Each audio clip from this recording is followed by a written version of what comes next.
আবারও একটা important match এবং সেই ইম্পর্টেন্ট ম্যাচে আবারও একজন ইম্পর্টেন্ট প্লেয়ারের অনুপস্থিতি।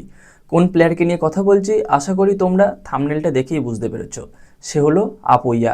এই মুহূর্তে মোহনবাগান দলের মিডফিল্ড, ডিফেন্সিভ মিডফিল্ড সব দিক থেকে বিচার করলে একমাত্র একটা প্লেয়ার যে ভরসা দিচ্ছে।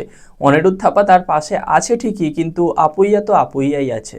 তো সেদিক থেকে দেখতে গেলে এই আগামীকাল যে ম্যাচটা খেলতে নামছে মোহনবাগান দল, সেটা খুব বেশি ইম্পর্টেন্সি এই জন্য বেশি নয় যে গত 3টে ম্যাচে মোহনবাগান দল মাত্র 2 পয়েন্ট পেয়েছে। ইম্পর্টেন্সি এই জন্যই বেশি যে এই ম্যাচটা যদি মোহনবাগান জেতে তাহলে কিন্তু মুম্বাই সিটি এফসির সঙ্গে পয়েন্টস টেবিলের তফাৎ খুব একটা বেশি হবে না। 2 নম্বর পজিশনে উঠবে মোহনবাগান দল, কিন্তু পয়েন্টের পার্থক্য থাকবে মাত্র 1।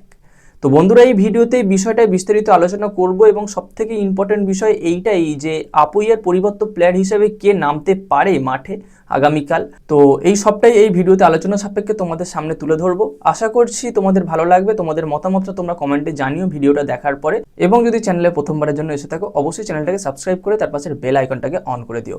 তো চলো ভিডিওর মেন টপিকে যাওয়া যাক।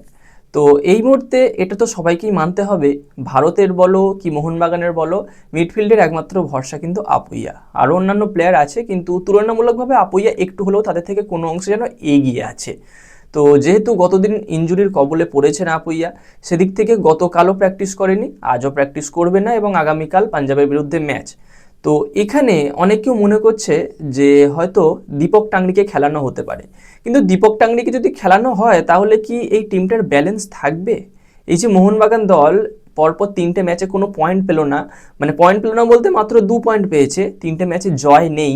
তো এই 4 নম্বর ম্যাচটা এসে তো মোহনবাগান দল জিততে চাইবে, আর জিততে চাইলে দীপক টাংরিকে দিয়ে স্টার্ট করলে কি খুব একটা লাভ কিছু হবে, জেতার চান্স থাকবে?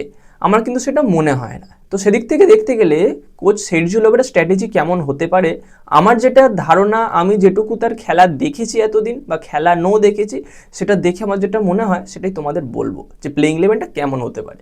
এবার 4-2-3-1 এটাই ধরে রাখো, কারণ এইটাই তার পছন্দের ফরমেশন, কিন্তু শেষে হয়তো দেখা গেল 4-4-2 এরকম একটা পজিশনে চলে যান, সেটা আলাদা কথা। তো 4-2-3-1 ফরমেশনে যদি যাই, ডিফেন্স লাইনে আমি চাইবো 2জন বিদেশি ডিফেন্ডারকেই, টম ওয়ার্ল্ডেড এবং অ্যালবার্টো রড্রিগেজ। কেননা যদি আপুইয়া সামনে থাকতো, তার ডিফেন্সিভ এবিলিটি এবং অ্যাটাকিং এবিলিটি দুটোই সমান।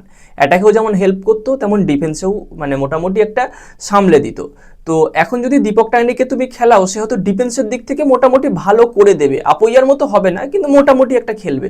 আর অ্যাটাকিং দিক থেকে কিন্তু দীপক টাংরির সেইভাবে কোনো পোটেন্সিয়ালিটি নেই যতটা আছে ডিফেন্সিভলি।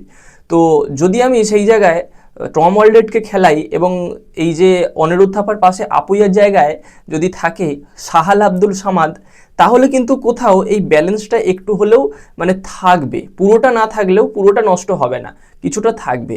আর 2জন বিদেশি সামনে থাকবে, একজন রবসন রবিনো এবং সামনে জেমি ম্যাকলারেন। আর দুদিকে যে 2জন আমার মানে উইঙ্গার থাকবে, একদিকে লিস্টন কোলাসো এবং একদিকে মনবীর সিং। হয়তো প্লেইং ইলেভেনটা এখানে খুব একটা খারাপ কিছু হবে না, অ্যাটাকের দিকও ভালো থাকবে, ডিফেন্সিভ দিকও ভালো থাকবে। সুভাশিস বোস আছে বাঁ দিকে, ডান দিকে অভিষেক টেকচাম, মোটামুটি ঘুরিয়ে ফিরিয়ে কিন্তু টিমটা খুব একটা খারাপ আসবে না এই যদি প্লেইং ইলেভেনটা রাখা হয়, আমার এটা ব্যক্তিগত মতামত। এবার সেকেন্ড হাফে যদি মোহনবাগান 1-2 গোলে জিতে থাকে, সেই সময় তুমি দীপক টাংরিকে নামাও, সেই সময় তুমি ডিফেন্সিভ এবিলিটি দেখাও, সেটা হয়তো বেটার হবে। আর এই বিষয়ে তোমাদের কি মতামত অবশ্যই কমেন্টে জানিও। এই ম্যাচটা মোহনবাগানকে জিততেই হবে, যদি না জিততে পারে কিন্তু লিগ সিল জেতার দৌড় থেকে ছিটকে যাবে বলতে পারো। এই মুহূর্তে 1 থেকে 6 বা 7 পর্যন্ত যে দলগুলো আছে সবাই কিন্তু লিগ সিল জেতার দৌড়ে রয়েছে।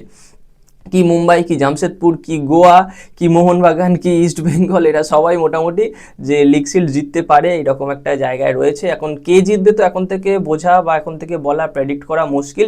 আশা করব তুমি যদি মোহনবাগান সমর্থক হও, চাইবে মোহনবাগান জিতুক, কি ইস্ট বেঙ্গল সমর্থক হও, চাইবে ইস্ট বেঙ্গল জিতুক। কিন্তু যেটা যে যেমন পারফরমেন্স করবে তার উপর বাকিটা নির্ভর করবে। তো এইটুকু আপডেট তোমাদের সঙ্গে শেয়ার করার ছিল।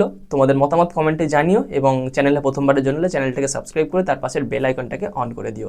তো গাইস, দেখা হচ্ছে পরবর্তী ভিডিওতে। Bye bye.